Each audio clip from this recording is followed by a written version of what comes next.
तिहिन 9 December Paschim Bangal रे जेपी नाड्डा हेज कते जेपी नाड्डा बीजेपी रेन प्रेसिडेंट हेज कते ममता बनर्जी चितान रे चे मेन कदा दिला उनी मोचा रे आजम काले उनी नोय मेन कदा जे बीजेपी दो निया बार सरकार बनाव गया पश्चिम बंगाल रे और टीएमसी राज दो रेहत खोय रे उठको चबाया।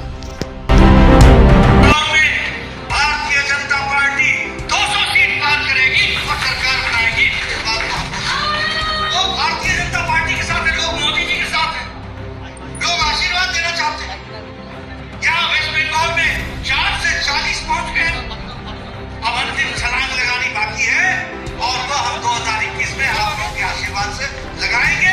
यहाँ ममता जी की सरकार को उखाड़ फेंकेंगे और कमल खिलाएंगे। इस बात को राजनीतिक दृष्टि से विचारों का आदान प्रदान होना ये प्रजातंत्र की खूबसूरती है और पश्चिम बंगाल तो विचारों के आदान प्रदान के लिए जाना गया है।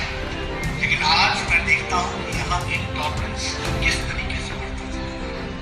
जो बंगाल संस्कृति के लिए जाना जाता है, जो बंगाल विराट हृदय के लिए जाना जाता था, जो बंगाल सोनार बंगाल के लिए जाना जाता था, आज वहां वायलेंस, करप्शन, भ्रष्टाचार, भाई भतीजावाद, अपना बनाया और इसके साथ साथ विकास के विरुद्ध काम करने की योजना करने का काम ये टीएमसी की सरकार है।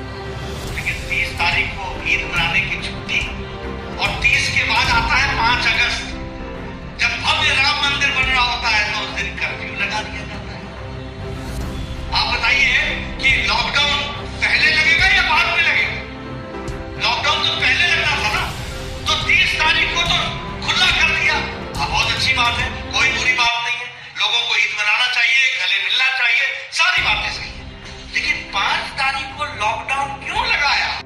दिसम रिया आर से बंग 12 दिसम रिया राजनीति रिया खबर संगते दिसम तलारे घटना घटा कान नोआ को खबर हो अपडेट खबर पे नामा सांतालीते डेली न्यूज पे नामा सांतालीते निया यूट्यूब चैनल दिसम खबर रे एनखान अकोय पे नवा गया आपे दो निया दिसम खबर यूट्यूब चैनल सब्सक्राइब तबन पे और डेली न्यूज अपडेट न्यूज दिसम रिया राजनीति रिया खबर न्यूज आजम तबन पे।